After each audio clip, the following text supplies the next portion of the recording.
Hello, everybody. Welcome to the Greenlink podcast. My name is Austin Carr, and I'm joined here with several of the Greenlink team members. I've got Miss Olivia Gorel here, Bailey Fisher, and Nate Miller. Why don't we go around and give you guys a chance to introduce yourselves, and then we'll jump in on some building science chat today. Cool. Yeah, I am Olivia. I'm the chief of staff at Greenlink, and I've been with Greenlink for almost 4 years now.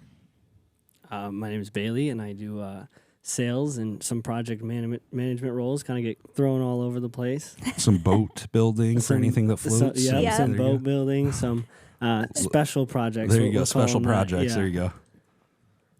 And my name is Nate. I'm also sales with the company. I haven't been here that long. I'm a bit newer of an employee, just over 3 months now, and I'm excited for where this is going to lead. I love what the company's doing and happy to be a part of it. Awesome. Yeah. Thank you guys for all joining today. Nate, you said you're new and you're learning, some of the things about what we do at Greenlink. Why don't you share a little bit about what that journey's been like? What are some of the things that come to your mind as like aha moments, or maybe even things that translate from previous jobs you've had? You had a flooring company right before you started at Greenlink. And so what are some of the similarities and some of the learning experiences you've had? Yeah. So in terms of similarities, I was often dealing with customers on a one-on-one basis. I'd go in for estimates and do my own sales. It was everything A to Z, and now I'm just more of the the sales side of things, and I really enjoy that. But yeah, so that's it does feel similar in a sense there, and I'm often able to give certain recommendations that I feel come from my background in remodeling and whatnot. It just interacting with the whole team between you three here. Barb is just a plethora of knowledge. For sure. Our energy auditor. Yeah, we have such a great, just a well-packed team of just really great knowledge that is awesome to just pick everyone's brains and to just learn from everyone as we go. So, yeah, I know you've only been here 3 months, Nate, but does your role that you're doing right now feel like what you thought it was going to be when you were brought on? So, if you would have asked me this probably a month or so, maybe a month and a half ago, I'd have said no, but it seems like it's changed and kind of evolved. I like where it's at. I like that I get to meet customers. I like that I get to climb in attics and kind of do the whole thing. And sales, so probably no, but I am really enjoying it, and it's been a good process. So I like where I'm at, and hopefully we just keep doing better as a company, and I keep learning and growing. So yeah. That's cool. One of the things that sticks out from our interview, Nate, when Chandler and I were talking to you, and we talked about building science, and you jumped in and said, I watch this Matt Reisinger guy who's Chandler's building science idol. Matt Reisinger's awesome. Shout out to him. But that instantly, when you walked out, Chandler's like, we got to hire him. Bring this guy on. He knows of Matt Reisinger. So. After that interview, Chandler asked if I planted that in his head and really? Bring it up. There you go. I had no idea who the guy was. Yeah, definitely hit the hot button there for Chandler. So that's cool. Cool. Yeah, no, we're glad to have you, Nate. You're definitely going to be, you have been and will continue to be a great addition to the team. And, you're taking on a lot. Both of you guys are as 360 energy advisors. You're not just one dimensional focusing on just the building science aspect, just the solar, just the HVAC. You're looking at all these systems and learning how they all function and perform together on top of the incentive index, like we talked about in the last episode, so how you can bring maximum value to the customer. And that's a lot. That's going to be a journey over the course of months and years, but you just continue to sharpen your skills and be able to provide more value for the customers. So. And I think that's something we're really proud of, too. Before you two, we had these what we call siloed energy advisors that really focus on one area when, we pride ourselves in being a 360 company. So absolutely. It was really cool to get you two in there focusing on all the ways the system works together. Yeah, no doubt. Yeah, and I think, I've enjoyed being that person. There's not a customer that we talk to that we can't find something to do for them. That's a great point. And that's what I really like about it. There's no matter what home we walk into, me and Nate can find some way that Greenlink can serve that customer. Yeah. Versus, some of those siloed folks. Yeah. There's a good chance they can't. That's a great point, Bailey. And that's something, we talked about, through the years when we said, hey, we want this 360 advisor, but it's a lot. And a lot of the guys, again, like Olivia said, that are siloed, they don't, they might not necessarily want to take on that additional mental load because it's a lot. But it's really cool, and we talk about it often about our ability to serve the customer that we're speaking to, and then their family, and what programs and what services, and all the different ways that can come together. So, running this algorithm almost that we put together to say, okay, this is how we can provide the most value to this customer, and that's really cool stuff. So Bailey, you've been here almost a year, a little over a year? Going on a year now. Going on a year. It's been a journey. It's been a ride. I think I came in texting Austin, trying to do some social media marketing for you. Wasn't even thinking I was going to be employed by Greenlink by any means. Trying to start my own thing, doing social media marketing. Expressed that I would do things for free, just trying to learn. And you did. We went out for breakfast, and that wasn't going to be the best case scenario. But I did. You expressed that we had some sales positions that maybe I could do on the side or part time, and I thought that was a great idea. And man, did things snowball. They snowballed, to say the least. Maybe avalanched is more appropriate. Yeah, it's been intense at times. I went from that, and there was a couple months there where I was just part time doing some sales stuff, and then one thing led to another. All of a sudden, I'm in office every day, and getting handed different responsibilities. All of a sudden, Chandler's asking me to help manage, changing out 200 through wall AC units, which is something we had never done before. For housing authority work, and then. That went well, so more and more responsibility came. Now all of a sudden I'm managing a whole program that we do, the Go Electric program. And that was, that budget's closed now, so we're not doing a ton of work in that area. But that 4 or 5 months that it was where we were really pounding at it. That was wild. It was intense. Yeah. Yes, it was. And you were key to that. I mean, all the work that you did, being that project manager on that, without you in that role, we would have struggled big time. It would have been really tough. So, I mean, you jumped right in there and really delivered on that, which is awesome. Yeah, and I appreciate that praise. And that praise was constant. You guys kept making me feel good about it in the way that I was doing. So it made it a little easier. Sure. Because there was some days I was like, this is stressful. And I was like, I don't know. Am I doing what I was supposed to be doing? This is intense. What did I sign up for here? Right. Yeah, for sure. But like I said, now that program's kind of halted for a moment, and I've transitioned to full-time sales right now for the last 2 months I'd say. And I'm enjoying it a lot. It's going to be interesting to see how that transition happens again once that program opens back up. Sure. But I love the sales stuff. I love talking to people. I love building the relationships.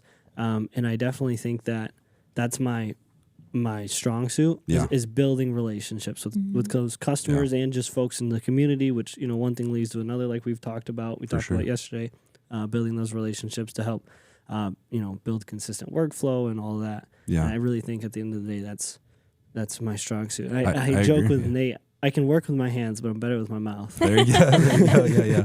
What's that saying? Like 9 points of connection or 3 points of connection? It's that effort, that mantra put into the networking side. And Olivia and I talked about that in the last episode too, about building the relationships with the customer, not just this transactional, like, hey, you give me a check and we're going to do this thing for you and then we're never going to talk again. It's more than that. We have an ongoing communication, relationship, and support, customer service, for the folks that we're working for, whether they're on the multifamily side or retail, solar, HVAC, all the different things that we can do.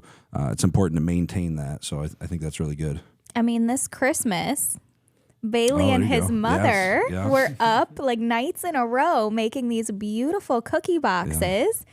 And Bailey went out and put his, business card on top of all these cute Christmas boxes and, mapped out his route and drove around to all his customers and just left them cookies on the front door. And we got so many texts and reviews that were that was amazing. Are you guys kidding me? That Bailey, What a great idea. Such a special touch. Yeah, I never even thought to consider something like that, just those thoughtful touches to show that, hey, we're doing this, we're thinking of you. Yeah. Several customers reached out right away and were like, wow, this Bailey kid. Yeah. I mean, it was a ton of work. We spent hours and hours and hours making cookies. I think we made over 500 cookies for that.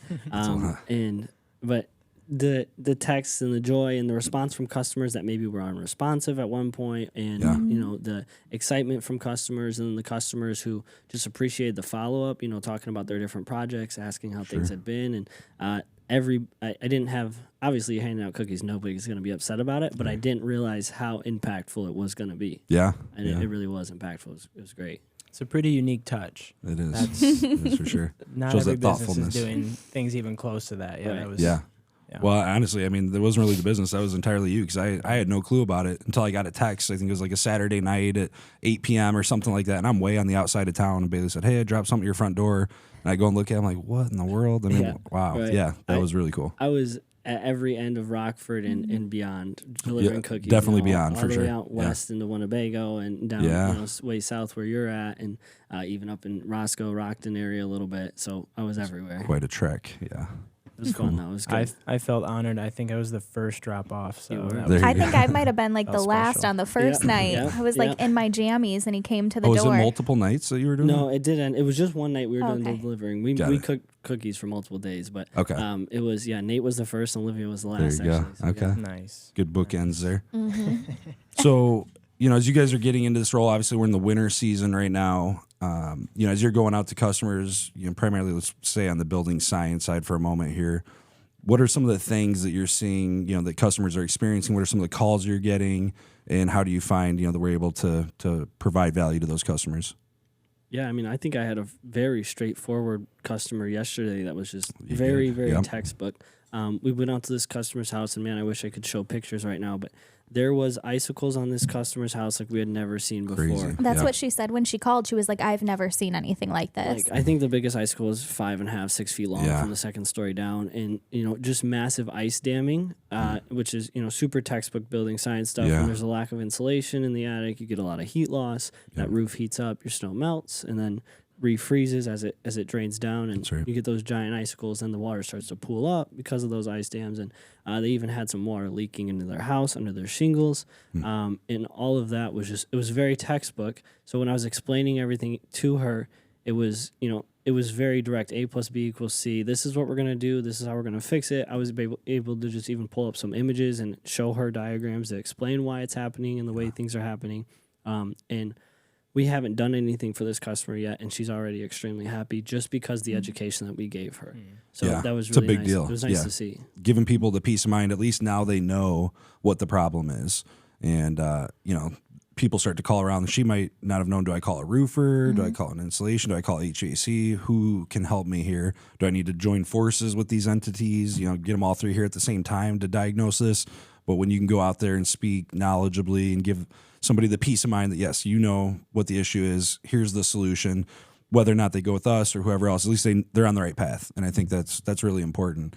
And, with that job specifically, or that customer's home, it was really bizarre. I'll just share a little bit more detail about that. I mean, they had a 90% furnace in the attic, which is a condensing furnace. That's a big no-no. Yeah, not a good thing. You don't put a condensing furnace in an unconditioned space. They tried to, not the folks that live there now, they just bought the house, right? They moved in 3 months years ago. ago. No, 2 years. no, 2 weeks. They moved in They 2 just moved in. weeks ago. Yeah. Oh, I thought she told me 2 years. No, Okay. she had moved in. Yeah, they they're- moved in 2 weeks ago. Yeah. Wow. So it's really unfortunate that they're experiencing this right after moving in there. But somebody had installed this furnace incorrectly. Should have never been there. But then the HVAC guy took and ran a duct and just dumped it into this giant attic to try to keep the condensate lines from freezing. Which now you're compounding the problem already. So Yeah, just Wow. adding more heat to that attic, increasing the roof decking's heating up, the shingles are heating up, that snow's melting. Absolute nearly worst case scenario for everything that was going on. Right. It was not good. it is a textbook definition of the worst case scenario almost there. Yeah. No air sealing, right? Right. And that's a big Four- attic, like four bath 3,800 fans square feet. dumping right into the attic space. Like, Yeah. Yep. that's- Yeah, their bath it's all fans of it. were not They had properly everything vented. going against them. Yeah, So. we had bath fans just dumping hot air into the attic. Yeah, that's right. Yeah, not even a duct on the bath fan, which that's not something we see often. At least normally the bath fan has a duct on it, like a half-hearted attempt to make it right. Yeah. But this Yeah. is just totally off. Yeah, there was a couple I think that had that half-hearted attempt but weren't venting, and Yeah. then there was one that just dumping straight, no vent at all, just dumping right into the attic. So that's a ton of heat going up in that attic, which is For sure. terrible. Yeah, And yeah. she said that house was built in 2002, so it's not like it's that old, 21. Right, And it's that's a great point, big, yeah. beautiful house, like 3,800 square foot attic or something. Oh, you yeah. would think, I think we talked about this in the last episode, that with it being in this nice neighborhood, big, beautiful home, newer, that it would just be done correctly. Yeah, you just expect it's right because it's beautifully cosmetically. I think they call it like a McMansion type of house out in the suburbs. But in fact, those structures and those homes with all the different architectural detail and the bump outs and the coves and the high pitches and the cantilevers typically are more prone to the building science problems when we go out to these calls. And so what are some of the solutions that you guys were talking about yesterday? What are some of the things that you see there that need to be addressed, and how are we going to go about that? Yeah, I mean, at first when I was up in the attic, I was very caught up with. I was just caught off guard again how textbook the whole situation was. So I was in there and I was originally thinking that we were going to do just a standard full attic upgrade. We were going to pull out. She had fiberglass bats in there. We're going to pull out all of her bats, air seal, and then blow in cellulose. And then after coming back, and I actually was talking with Nate, and we were looking at the photos and checking out the attic, and Nate brought up, why not? I mean, the furnace is up there. That's a problem. Why not do a hot roof? Right. Which, spray foam the roof decking itself, elevate that insulation barrier to the outside. That way, that whole attic becomes a conditioned space. So that's what we're looking at now, is hopefully creating a conditioned space in the entirety of the attic. We won't have to worry about keeping that condensation line from freezing. Right. And then also that should for sure suffice when it comes to fixing her melting snow, trying those ice dams. And it'll cut those ice dams right out of the picture at that point for sure. And sometimes you get out there and there's just so much going on and you're kind of caught off guard that you got to come back and look at all those notes and really analyze the situation. I think no matter almost every assessment that we do, we come back and we discuss it with somebody, whether it's you and because you can't. Sometimes people just see problems or see solutions that otherwise multiple sets of eyes kind of analyzing that. I think that's a great point you bring up too. It's not just this isn't happening in a vacuum with this one person, although that's great, and we have the skill sets and abilities individually, but as a team and as a collective, it really magnifies the impact and the powers of observation to diagnose and identify some of the problems that we have there. Yeah, absolutely. I think over the few years I've been here, I've had customers say to us, we've talked about this a few times, customers say, why can't you just give us a quote on site here on my driveway? I had such and such a contractor out here and they got out their little computer and a printer even in the front seat of their truck and they printed me this thing right here on my driveway. I want to say yes or no right now. We really are these super knowledgeable experts, and like we talked about last episode, the programs, incentives that we're involved in, we want to give the customers the biggest bang for their buck, and a lot of times it means we have to come back and work collectively as a group with all of our knowledge bases to figure out what the best path to take for our customer is. Yeah, it's very custom.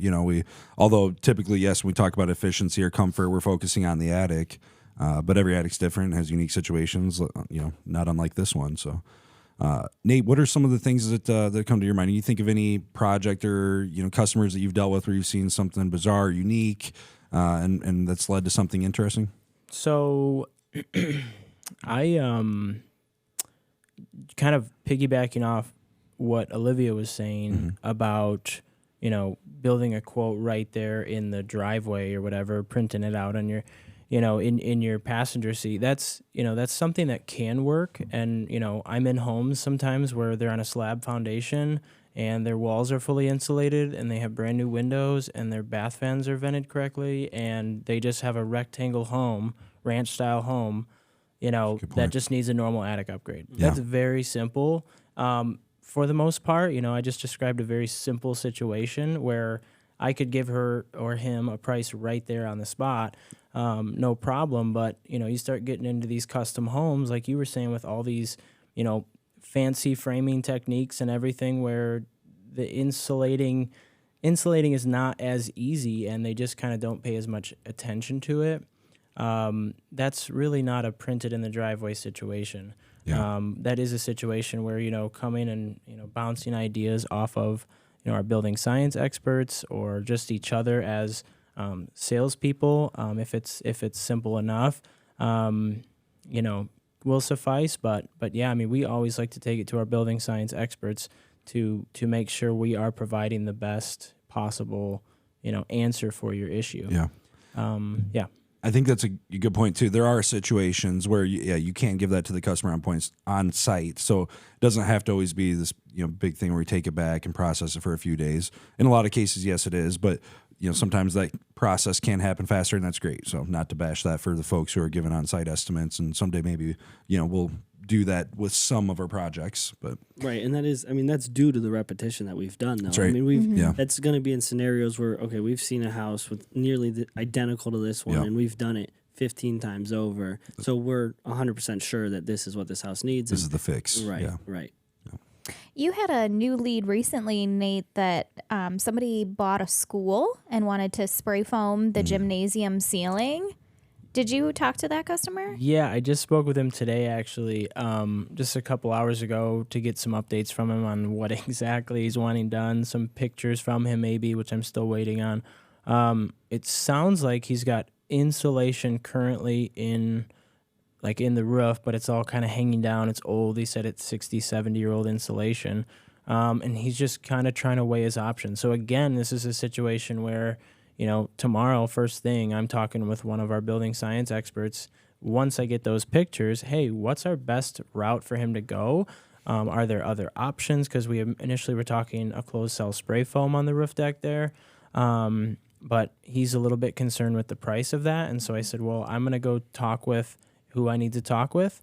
Probably Barb first thing, maybe Noah, bounce it off Austin. And we'll come up with the best plan, or maybe a couple plans that would work for his situation and potentially his budget. So yeah, I'm still waiting on pictures on that. I'm pretty curious to see what that looks like. We get this question a lot, Austin. Can you apply spray foam to a metal roof? Yeah, actually, as Nate was saying that, something came to my mind right along those lines. Yeah, you can. You can spray foam directly to metal. You definitely want to spray to a solid substrate. There's some cautions you need to take and be careful, because as that foam is heating up, if it's a really thin gauge metal, it can actually start to warp the metal, which is good to be aware of. But I was also thinking in this guy's case, it doesn't help him on the price side of things, because it's also an expensive service. I mean, spray foam is expensive. It's just the way it is. A Mercedes, a BMW, they're expensive compared to maybe a Toyota. It's just the way the world works. But there's actually spray foam roof coatings. I don't know. We spoke about this? Are you guys familiar with this at all? I think I've got a very, very little oversight before, but nothing in depth. I don't think so. Yeah, so we've never offered this service, but we have the equipment, the rigs, the partnerships to be able to do this. But what it is, instead of a 2-pound closed cell foam, which is what we use on the interior of a home, obviously you have open cell, which is a 1/2 pound. We don't deal with that too often. But it's a 3-pound, so it's a higher density foam, and you spray it on top of the roof, and then you coat it with a silicone type coating. It's actually a 50-year roof, and you should never need to entirely redo that roof again if it all goes well. You actually just recoat that roof every so often, and you have your your thermal barriers on the outside of the house or the building. It's not common on a residential; it's more of a commercial product, like a flat roof type situation. But there are lots of spray foam companies that is the service they offer. I mean, they're really a roofing company, is what it is, but they're using that product. And so, yeah, I've heard about it for years and been fascinated with it. And we bought, it was for one of our solar customers. We did a coating for them, and we bought the high pressure airless sprayer. We've always had the commercial spray foam rig, obviously, but then the other part of being able to offer that service is this high pressure gas powered airless sprayer, which we bought, and we actually did some of that silicone coating for them. So it's interesting. Probably in this guy's case, I don't think it'll make sense. Again, that's going to be more expensive unless he does have a need for a new roof, and then instead of purchasing a roof and trying to get the thermal barrier on the undersided, this could be a good way to combine those efforts and might save him money. Aesthetically, how does that look? Like you said, you wouldn't do that on like a residential home. Yeah. I mean, I'm picturing like igloo. Yeah, I mean, it looks like a TPO. So again, flat roof is going to be the common application here. Although I've seen guys do it on metal pole barns and things like that, but it's going to look a lot like a TPO roof, where they put the polyiso foam board down on a flat roof, and then they roll the TPO membrane over the top of it. It's going to be a very similar look. Obviously, spray foam has a little more irregularities and inconsistencies and the waves to it, but not drastic. I mean, you're not going to be pooling 12-inch puddles of water or anything like that. We're talking 1/2-inch differences in the variation. But yeah, it's an interesting approach and consideration in the right circumstances. Yeah, actually, the only conversation I've had regarding that product, I'm thinking it's the same product. I was just out on a solar proposal with Tom on a big commercial project, and it was a flat roof. And there was we were meeting with the board, and there was a lot of people involved. And one of the folks there had mentioned they had done that pre-solar on another project they was part of on a large commercial flat roof. The customer did? Yeah. So, really? Okay. Yep. So we were presenting to their board, and one of the folks that was on the board of the company, it was another board that he sits on. I guess he's on a couple of these in a similar industry. Yeah. They had gotten solar, and they had done that coating on the roof before they put the solar on in order to extend that roof's life drastically, so they wouldn't have to ever worry about pulling that solar down. And it's actually something that they then brought up and questioned if we could do. So that's interesting to know that it's not a service that we would have to outsource. We could do that in-house with the equipment we already have. Yeah, absolutely. And again, we bought the secondary part of that equipment, the airless sprayer, specifically for a solar project that we were working on. It was the same exact scenario. It was an asphalt roof. It was still in decent condition, but they're like, in 10 years we might be looking at it. So, well, here's this 50-year product. It's a Geico product. 50-year warranty, and put your panels on there, and you're good to go. You don't have to think about it ever again. So, and I know this is discretionary to everybody's accountant and their personal legal team, but they did happen to claim that as part of their 30% federal tax credit on the specific project that he had been working on, and not just for the square footage under the panels, the entirety square footage of the roof. Got it. Okay. So, might have the IRS calling you later to inquire about that. Hello, Bailey Fisher. Hopefully, I can't even remember the guy's name. So we should be all right. Yeah. No, that's interesting. Yeah, always consult with your tax advisors on the eligibility for the federal tax credits. But there are a number of different incentives and rebates, which again we spoke about several times, that really drive the ROI. Certainly on the solar side. I mean, solar.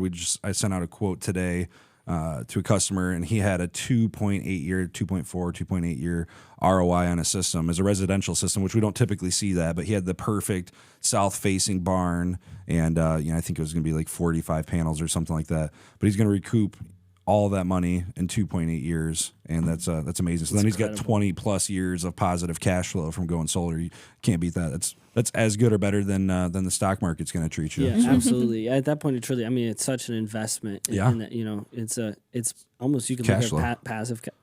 Really cash is flow. an asset. Yeah. It really is for him. I don't know if it's I don't know if it's like super rude to ask Nate and Bailey like how old you are. Is that rude? Or is that like only a rule? Maybe it's just a rule for women. You're not supposed to ask women how old they are. But Bailey, Nate, how old are you? So I'm 22. And I'm 27. Okay. We're out here rocking and rolling. Trying to do the best we can and make ourselves look as old or as mature as we can. You're at the age where you're like trying to look older there, right? Yeah. I would say Bailey's probably like our baby of the staff, right? You're probably our youngest. I am the youngest. Well, the reason I'm bringing it up is just because, this industry or like the things that we do at Greenlink, they're not things that young people are on the look for. We don't have a lot of 21, 22, 27-year-old people calling us saying, I have an ice dam, or I would like, the air quality in my home to be better, or they're not out looking for our services. And so I was just thinking about kind of your guys' age and how much you know already being with us for such a short period of time. Do you feel like there's other young people out there that should be looking at the things that we do? Yeah, I think both. There's two aspects to that. I think young people should be looking. Yes, if they own a property, it's to anybody who owns a property. Every aspect of what we do is very important. Both for increasing the value of your property, but making that home more efficient and saving you money over the months. But I think a bigger part of that, honestly, is looking into the industry for a career, like the career side of things. I think this industry is one that is growing drastically, and there's a large need for the workforce to be doing this, both the weatherization side of what we do, the solar and the high efficiency HVAC. Everything is getting pushed to be more green and more energy efficient at every level, whether that's federal or state. The government is pushing that, utilities are pushing that. So I almost think it's bigger picture.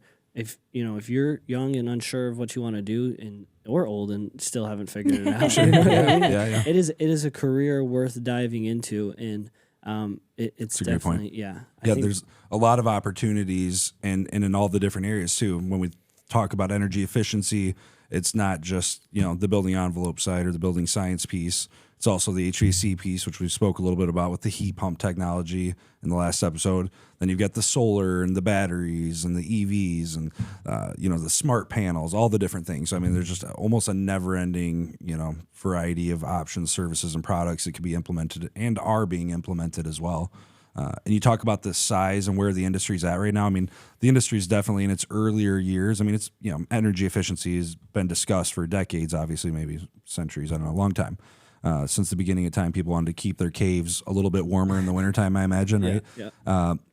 But, with the Inflation Reduction Act that came out a year or so ago, the federal government is driving to reduce, the carbon emissions and carbon footprint of our country at every level, from commercial and residential, agricultural, all these different aspects.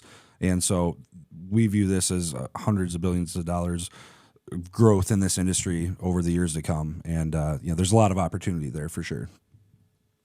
To answer Olivia's question a little bit about 22-year-olds maybe looking to have this work done, when I was 22, I was living with my parents still, so I definitely wasn't looking for this. But if you're like Bailey and you own real estate from the time you're 19 years old, good for you, Bailey, then yes, guys like you should definitely, or girls like you should definitely be looking into, what performance upgrades does my house need, what efficiency upgrades, and especially as a landlord. Yeah, that's important. Without a doubt. What would you, what are some of the different ways that you would try to add value to a landlord? Somebody calls, they got a 4-family. How can Greenlink serve, that property owner? Oh my gosh. I think one of the things that gets me the most excited is obviously our MFES program, the Multifamily Energy Savings Program. Anything with 4 units or more. There's tons and tons of both free upgrades that we can provide and heavily subsidized ones. And if you get involved with that program, the main thing that we're doing right now is weatherization work in those properties. We're going in, we're re-insulating the attics, we're air sealing, we're making sure they're properly ventilated. But another large part of something coming up that we can do for these properties is the heat pumps. That's right. And I'm very excited about that work. As am I. Up and coming. It's a program that we're getting involved with where for those same multifamily properties, we're going to be able to go in and replace their current electric or gas heating systems with high efficiency. They'll have to have electric resistance heat as a starting point. I believe. Educate me if things have changed. No, it's okay. Send a little bit. But so I read through the contract 2 days ago. Okay. And the electric, if they have electric resistance heat, it is fully subsidized. Got if it. they have gas, it's partial. And it's a very small if they have gas, but they can still get rebates. And so there are rebates and incentives still for that. That's awesome. Yeah, but it is quite minimal in comparison, but they can apply. Okay, that's good to know. Good information.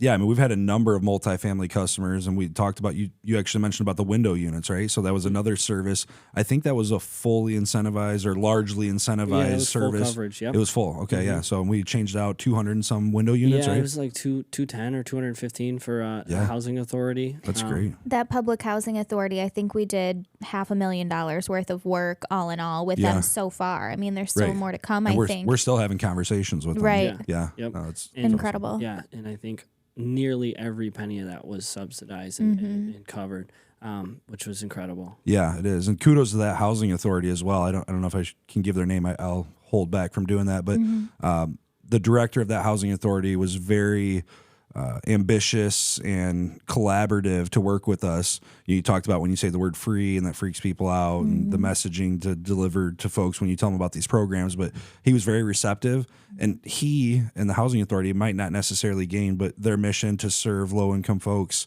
that's what they did there, to get those people set up with new window AC units, keep them cooler in the summertime, keep their electric bill down, get their attics insulated. I mean, that was really cool. A lot of respect for those guys out there for sure. Yeah. We spoke a little bit about our multifamily programs and the customers we've been able to serve. I know, Nate, you've been working with a customer recently on a large solar project on the retail side. This guy is really well set, got a house, I think, on the lake on Michigan Avenue, and he's got this vacation house cabin situation up north. Why don't you share a little bit about what your experience has been working with this guy on the solar? Yeah, so I guess that this kind of like talks a little bit of what I'm experiencing in sales and getting that pipeline built up so that, you know, you have deals coming in or deals closing from 3 months ago. You know, and you think, well, I talked to this person, so next week they should be signing the contract. Well, it's not always the case, and this one was no exception. Went up to his house, you know, beautiful cabin for a, you know, site assessment. Went through, checked out his 7 breaker panels, and, you know, just all of this, you know, very over my head level stuff. You had some folks with you, some of the Greenlink team members with you, right? Yeah, you know, Jacob, our engineer, and Dave, our lead foreman, lead electrician, were there. Luckily, otherwise I would have just taken pictures and, you know, that one smiled and waved, basically. yeah.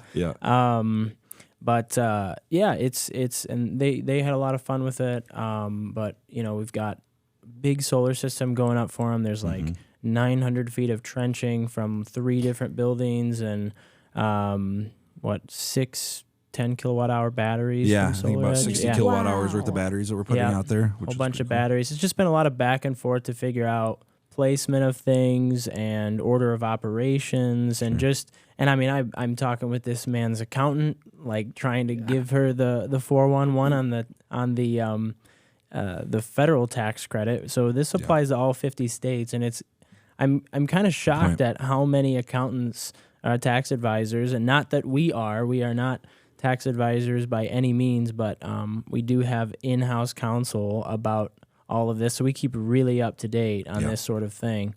And they're just not aware, or they think, that's no longer a thing for, you know, the state of Illinois or Wisconsin, and we're like, nope, this is on the IRS website. Yeah, and they check with their boss. Yeah, they check with their boss, and sure enough, you know, we're right, and it's not a secret. You know, it's I think for the next 10 years at least. 10 years, it's a Google search away, you know, about the solar tax credit. So it's not that hard to find. But yeah, in fact, that incident or exchange almost kind of derailed the whole deal for that customer and for us. You know, he was excited, ready to move forward. He wants to do this.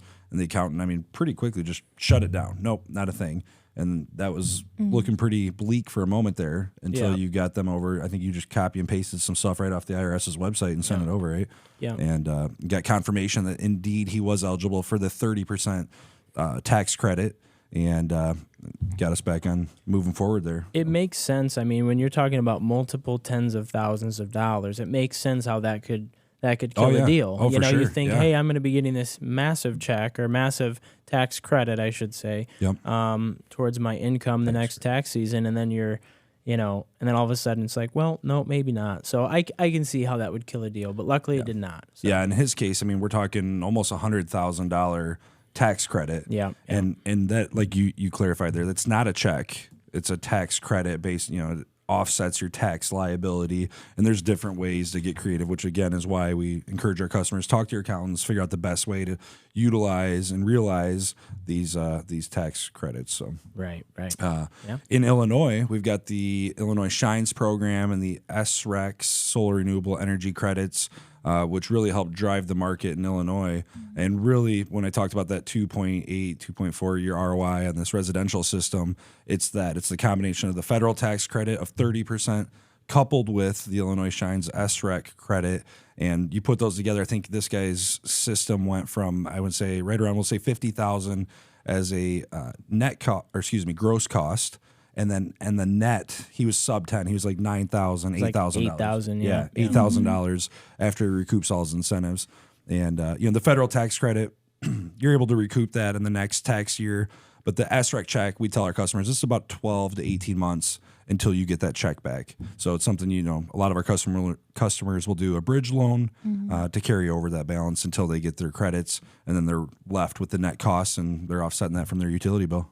Yeah, I will say, I mean, the ability to finance these situations, you know, you're talking about doing that bridge loan, the ability to finance these situations really does, you know, kind of make this something that's available for everybody. Yeah, right. That's because a good point. You know, you do get that federal tax credit. You don't get the offset until next year, until you file your taxes. Sure. That you don't get your SREX check until, like you said, 12 to 18 months. Yeah. So that number up front, that first, you know, that total project gross cost, number, it can be. I mean, it can be intimidating. Oh yeah, for sure. So the ability to finance that while you wait for that money to come in, and even if you want to continue to finance what's left of it. I mean, that's really what makes solar so accessible for just about anybody who wants to, increase the energy efficiency of their home. Yeah, that's a really great point, Bailey, for sure. That customer specifically, I did the quick math in my head when I was looking at it on Austin's computer yesterday. I'm like, that's 85% off or 84 or something like that. I'm like, that is unreal. Yeah. Like, Illinois is such a great spot to be doing solar. Yeah, absolutely. I'd probably say the best state it's, currently I was just gonna say, this year. It's one of the best states in the country when it comes to going solar. And right now we're on net metering 1.0 still. California's on net metering 3.0. As that net metering cycle changes and we go into the next version of net metering, which net metering is essentially, it's like a virtual savings account for your excess power. So people talk about, well, it's snowing outside, the panels are covered, I'm not going to be producing. That is correct. When the panels are covered, you're not going to produce a lot. You can still produce in the wintertime as that snow melts off, but you're not going to be getting your high, monthly production like you would in June and July. And when a solar system is designed, that's taken under consideration when we use our software to model that out. We say we're looking at a 12-month period. And so all that excess power in those high-producing months is going into your net metering account. ComEd's keeping track of that. So that way in December, January, February, where you're not producing everything you need to offset, you're just pulling that back out of your savings account.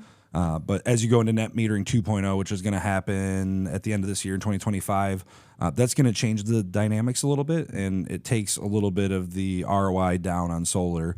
So it's kind of unfortunate. Don't love to see that. But it will spur along the battery and the storage market because your net metering virtual savings won't be as good for that excess power. So folks will be more inclined to go with the storage, and they're keeping that kind of net metering in-house, so to speak. But yeah, net metering, federal tax credit, and SRECs, that's the magic of solar. And we often tell people, you got to look at it over a 12-month period. Don't get into the micro data of the day-to-day. You got to take a big picture look. This is a 25-year system plus. And, the year 2, year 3, and you're looking at that aggregate data, you're really going to see the magic of it all happening there. Yeah, not all solar contractors design systems that way. I mean, that's something that we go out of our way to do. We talk about, are you interested in getting a pool in the next 3 years? Yeah. Do you have a deep freezer in the garage? Like, we really look at all those little nitty-gritty things. How many people live in the home? Are your kids leaving the bathroom light on all the time? And we offset it on purpose. Yeah. Yeah, that's a good point. Yeah. Some companies will undersize those systems so it looks more appealing to the customer and say, well, hey, our system gross cost is $30,000 and these guys are $35,000. They're not realizing we've got additional panels. Obviously, the types of equipment, again, when you use the car analogy, again, the Mercedes versus the Toyota, there's a difference there in the quality of the vehicle and the quality of the components used on a solar system. So that's something to keep in mind. But also, what makes us unique in the marketplace is instead of just selling the solar panels, we're talking about, with Nate and Bailey and their roles, and that's why we're talking about this today. In fact, with that 360 approach, we can look at not just producing power, but how we use the power that we're generating more efficiently.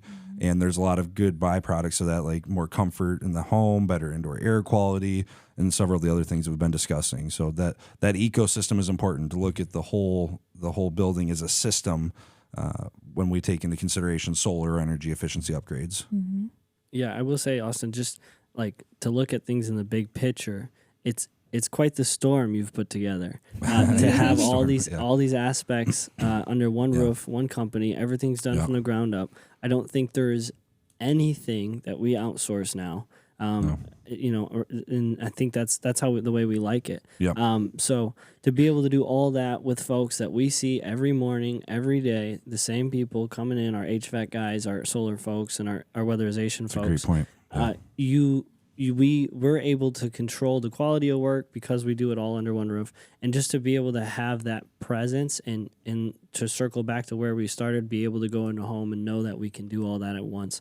I mean, like I said, that's quite the storm you've put together. It's very cool. It's a big value add and definitely a storm for sure. And in the early days, I would subcontract out different pieces of a project And I started to realize I can't control these subcontractors. So obviously, we have a relationship and I hope that they will follow through and do well. But if they go out of business or they decide they're not coming back, whatever happens in their life, now I'm left with a customer that I don't have the skills to be able to serve and make things right for in the way that as quickly as I would want to. Obviously, at the end, we'll always make it right. But so subcontractors, that's tough. And honestly, I even moved away from referrals a little bit. I used to, people say, well, hey, do you have a drywall guy or do you have a carpet guy, whatever? And I'd say, oh, yeah, I've worked with this guy in the past. Then that, if that customer has a bad experience, they're coming back to me and saying, well, hey, you gave us this referral and you said he was going to do well for us and it didn't work out and I'm not happy. And now I feel obligated. So I've had situations where okay, we'll find somebody else and we'll make it right. We'll chip in and we'll work together. And, that when it's becomes so a not lot. your responsibility, Right. but that's just the kind of guy you are. I'm sure you guys get, with your customers, they say this, but I've gotten a lot of calls in the past just asking that question. Like, do you guys sub your work? And it's so cool to be able to say, no, everything's in-house. And I know we're talking about building like our dream facility, in the next year or two. But it's really cool that all of our crews, our weatherization crews, our solar crews, our HVAC, our energy auditors, our estimators, everyone is in-house with us. I mean, we don't even have separate properties across town. We are all together in one place, and it's just really cool. Yeah. Actually, there's a story, a little dirty laundry here, but full transparency. So we had a solar project. This was about probably 2 years ago, and we were really busy. And we had met a rep for one of the large solar manufacturers, and he's like, "Yeah, I've done some installs, and I do these things." And so we're like, "Wow, this is great." Well, we're really busy, and this is kind of a complicated job coming up, and he's the guy, that represents for the manufacturer. So we're like, cool, he's going to do this side job for us. He and his father, who have an electrical company. And so we get him out there on the job. We go through all the project management, the pre-production, and we start getting into this job, and it just did not go well at all. And so, he was 3 or 4 days into the job. And we're like, we're pulling you off. We got to part ways. This is not working. We're going to come in. We're going to get this job done. And there was just a few things left at that point. But after we got the job done, systems was operating. The customer was so understanding and gracious with us as we worked through that, because he knew we were gonna get to that place where everything was the way it was supposed to be. But anyway, we get the job, buttoned up, and we go back and we're looking through photos and we're kind of recapping the experience and the learning points from that project. And we see some photos of some of the outside piping on the job and how things were mounted. And we're like, this does not look good. This does not look good at all. This is unacceptable. And so, although at that point the customer was satisfied and happy at a solar system, we weren't satisfied. And so we called them. We're like, you know what? Hey, we want to come back out. We want to just pull everything back down off the wall, the conduit work and the electrical, and we're gonna, fix the siding. Then we're gonna rehang all this, and we're gonna make it look cleaner, so that we're proud to have our name on it, and you're proud to have it hanging on your house. And that customer gave us a 5-star review. Things turned out really great. He's given us referrals, and we, again, continuing that relationship driven. That's what it's all about. Yeah. And that's a good, example of a situation where we follow through with that. Yeah. We would never do something to someone's home or property that we wouldn't to our own. Yeah. That's always what we put first. Yeah, for sure. For sure. We do have some really nice looking solar systems compared to so many competitors, not naming any names, but man, we got some nice looking solar systems. Wow. We're really very deliberate about that as well. I mean, we take a lot of pride in hiding that pipe where we can, using all black on black panels, trying to make everything look very seamless and sleek on the roof. Because, there's a cosmetic aspect. We have sometimes when a husband and wife, one of them's like, I don't like the looks of that. And I get it, I mean, we've become accustomed to asphalt. I don't know why asphalt looks better than a solar panel, but I guess I am a little biased here, so I prefer the solar panel look. But yeah, and so, we show them the photos of the projects we've done. They're looking across the street at their neighbors. They got conduit wrapped around the house and silver frame panels on a residential system. We're like, so that's an example of exactly what your system will not look like. We're going to look like this. And people really like that. So yeah, and I think it's interesting to see that sometimes I'm surprised by how far and how deep into it we go. I've seen a couple places where we have had to do service upgrades, and you see inside the panel and just the way that some of our guys, not the name drop, but some of the panels Rick Wilson has done are absolutely incredible. They're beautiful. I mean, it literally looks like a work of art. And I'm not an electrician, and I don't know a lot about the way that whole situation works, but even to me, kind of a naked eye, I was like, holy cow. Beautiful little rainbow. And then it all gets covered up. That? Yeah. Yep, then it all gets covered up by the panel cover, and nobody knows it's great in there, but it's great. Yeah, that's a great point. So looks like something from a Matt Risinger video. Yeah, for sure. Circling back to that. Yeah. Some electrical ASMR visual. Yeah, absolutely. Yeah. That's cool. Oh, man. What about like, I know this is always an interesting topic for people, but like DIYs for your home in the winter for efficiency and comfort. Like, what are some of the things that people can do? They call us and they're like, oh, I'm not interested in, spending what you're budgeting me for this project. What can I do to get through the winter? Well, the first thing I would say is still give us a call, and we can check out some of the programs, the incentive index that we spoke about, because there are some retrofit programs that would make folks eligible based on an income basis and location. So there's still potential opportunities where you wouldn't have to spend money out of pocket to get some of these energy efficiency upgrades. But one of the things that comes to my mind, we talked about the rim joist where the house sits on the foundation, the perimeter of the home there. You can take a can of great stuff and just start sealing up some of those areas and kind of picture framing those sill boxes and the sill plate where it sits on the concrete, because that's a huge area of air infiltration. I would tell people really focus on the air leakage. Don't worry about going to Menards or Home Depot and buying bags of fiberglass and throwing it around in the attic. Just save your money on that. Buy caulk, buy sealants, buy plastic to cover your windows. Stop the air infiltration as best you can. That's going to give you the best bang for your buck, and you're going to feel it the most. It's going to be the most impactful for your home. So, yeah, that's what jumps out to my mind on a comfort level. Anything come to your guys' mind on that aside from the air barrier side? I had a customer, this is a really specific issue he had, where I went to go do an assessment, and he told me that this one spot in his house, when the fireplace is running, will condense at the ceiling, and he'll get some like moisture on the ceiling there. And so went up in the attic, checked things out, and unfortunately we weren't able to help him out with a full attic upgrade. And I'm still working with him to try to help him like DIY this. Sure.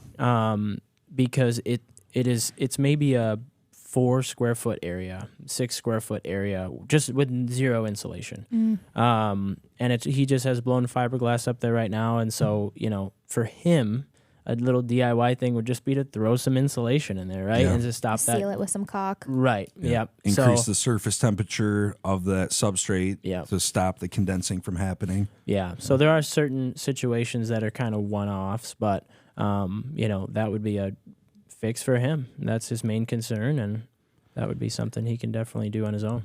How about ghosting? Have you guys heard of or seen ghosting at all in your experiences doing assessments?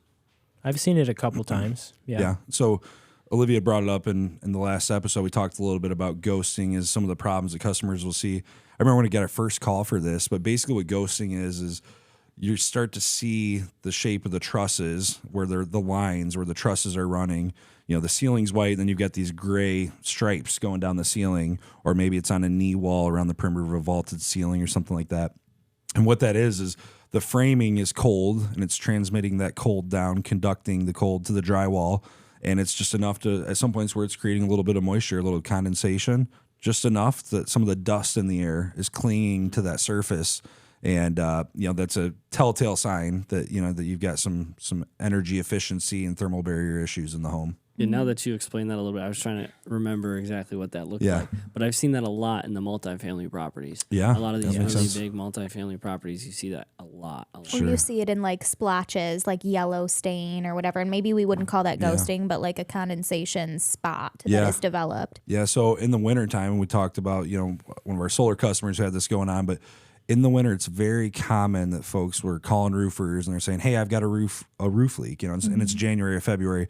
9 times out of 10, if not higher, that's a made up statistic, but I believe it's accurate, but 9 out of 10 times it's not true. It's not a roof leak at all. It's a condensation issue, especially if you're seeing it in the winter. When we come out of a polar vortex or really cold weather, if it's been -10, 0 degrees, 10 degrees outside, that attic is extremely cold. And that warm, moist air out of your house is rising. It's escaping through light fixtures and top plates and all these different things. Maybe bath fans are blowing moisture into the attic like we talked about earlier. And it condenses as soon as it touches that cold roof deck. And you can see little frost balls on all the nails that are popping through the roof. And we know when the phones are going to start ringing, when people are having those issues. It's going to be the week after that cold spell when we start to get back up into the 30s. we're going to be getting the calls. Somebody's going to get the calls, maybe the roofers, whoever it is. They're going to get calls saying, hey, I've got this issue. I'm seeing water stains on my ceiling. I've got the leak. And say, yep, we know exactly what you're talking about, what you're dealing with. Here's the situation. And it's pretty simple. You guys talk about an attic upgrade. There's really 3 key facets to that. It's ventilating the attic, making sure that we have good intake at the soffits. We have good exhaust on the roof line, making sure that mechanical appliances like bath fans are vented and exhausted to the outside to get that moisture away from the house. Then we want to air seal the attic floor, which stops the stack effect, the rising of warm, moist air into the attic space. And then we get our insulation up there, and that's going to be a really high-performing attic, and we'll eliminate all those issues that folks have. I think to build on that a little bit, Austin, do you want to explain how important air sealing is? Because honestly, when I first came into the building science world, I was, most people, and you've told me in the past that you almost maybe would rather have an attic that's air sealed and not have any insulation in it than have an attic that has insulation and no air sealing. Yeah. And you've also talked about the way that these penetrations and stuff are almost like a straw.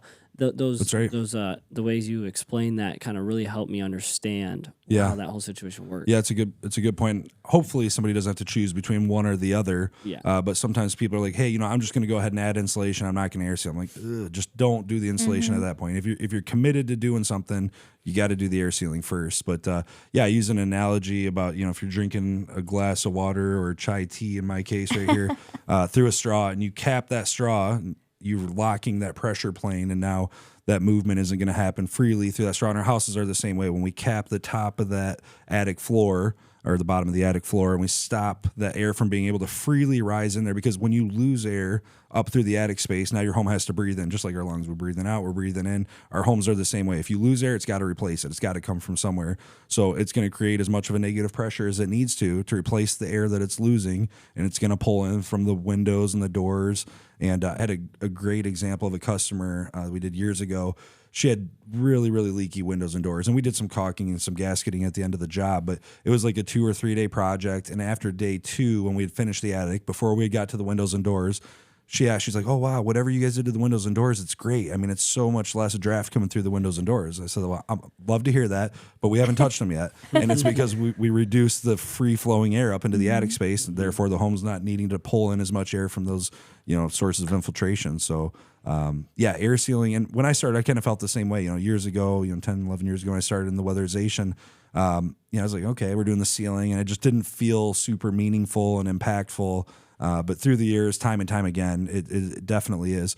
And we have the tools and the instruments to test that too. We talk about a blower door test where we depressurize the home, which is required in new construction now. In new construction, at least in our area, you have to do a blower door test to make sure that home, the air changes per hour at a certain level, and it can't exceed that level.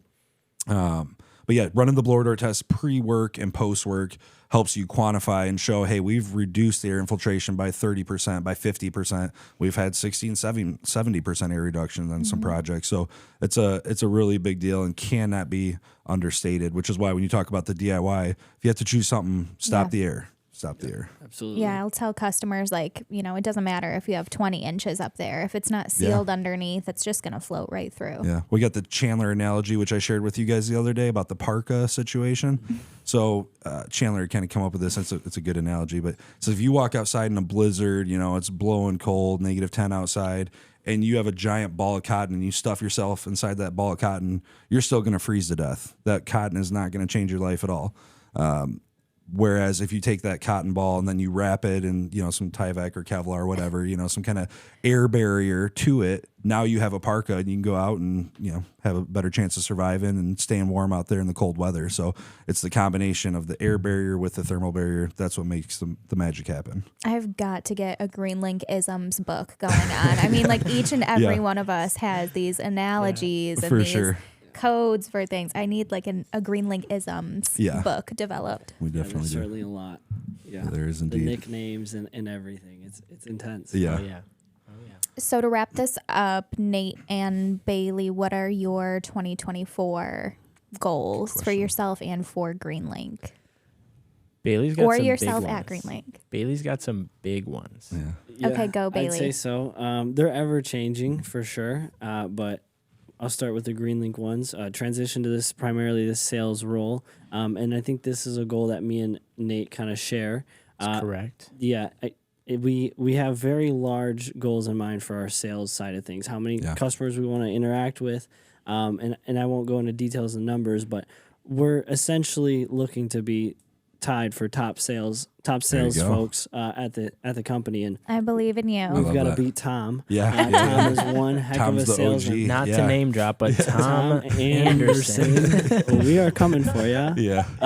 But he sells just solar, and that's where our ability to do that 360 and help as many customers as we possibly can is going to certainly lend a helping hand. And if that's not this year, it's next year for sure. You got a tall task there because Tom has been the solar goat for Greenlink for quite a while. But I'm very interested in following that closely as well, because I want to see this 360 model that you guys are doing to really be successful, and I'm very confident that it will be. Mm-hmm. Yeah, and then beyond that, goals outside of Greenlink. I'm trying to expand my my real estate portfolio significantly, which then hopefully some of those buildings we will be able to work on and provide our services for. And then also I've actually thought about starting a podcast, so this is kind of cool. There you go. Maybe we'll be talking about using this space to do so, or at least to get the ball rolling. And then also some interest in helping manage flipping houses and stuff like that. So I got a lot of avenues on the way. And I've planted a lot of seeds last year, and I think they're starting to sprout, so I'm excited. Yeah, that's awesome. So it seems like this all ties in really well with all your passions and everything that you're interested about. Your role at Greenlink seems to be a perfect fit. Absolutely, yeah. That was when I came on, I didn't realize how aligned it was going to be, but I've dreams of building a large real estate portfolio and just being well connected in the area and meeting a lot of meeting a lot of folks, and through communicating with so many customers, it's allowing me to do that and build those connections both for Greenlink and for my personal endeavor. So it's it goes hand in hand very well. I have to say something about that. First of all, your goals are great, and they're very specific. Some very of them, supportive. like they're so they're the best of friends. Yeah. Let's hold hands. No, I'm just kidding. That's weird. I was gonna mention. Oh, you said you didn't realize how much Greenlink would tie into kind of your passions and like your goals for real estate and everything else for yourself. I just have a funny story because Bailey tried to get me to apply to Greenlink for like, I don't know, 5 months probably. From the day you worked there, pretty much you're like, hey, this company's really great. We met around the same time that I started working for Greenlink. Yeah. And so we met the beginning of this year actually as well. Beginning of 2023. Yep. Excuse me, yeah. Yep. And I'm like, okay, and I was looking to get out of what I was doing. I was just working very long hours and just needed a change, and wanted a sales role. So I'm like, meanwhile, I'm applying for other sales positions, and Bailey keeps nudging me, hey, you gotta why don't you just come in and talk to him? And I'm like, I don't know why, I just never gave him the time of day on. I was like, no, I don't want to talk to you about this, for whatever reason. And then he set something up for me to come in and talk with Chandler. And then I Google the company probably an hour before I'm supposed to come in. And I'm like, wait, I love what this company's doing. Why didn't I give Bailey the time of day? I had no idea what these guys are all about. This is great. So then I was like super nervous, to come in and just talk with Chandler and see what options were available. But yeah, that's cool. I thought that was funny. Well, I'm glad it worked out the way that it did. Absolutely. Mm-hmm. Yeah. Same. We're glad to have you for sure. Yeah. Same. No doubt. Well, cool. Well, thank you guys and Olivia for being on this and having this conversation. I think this is really great. I'm excited for 2024, and we'll look forward to seeing what happens from there. Yeah. Thanks, guys. This was Thanks, awesome. guys. It's a lot of fun.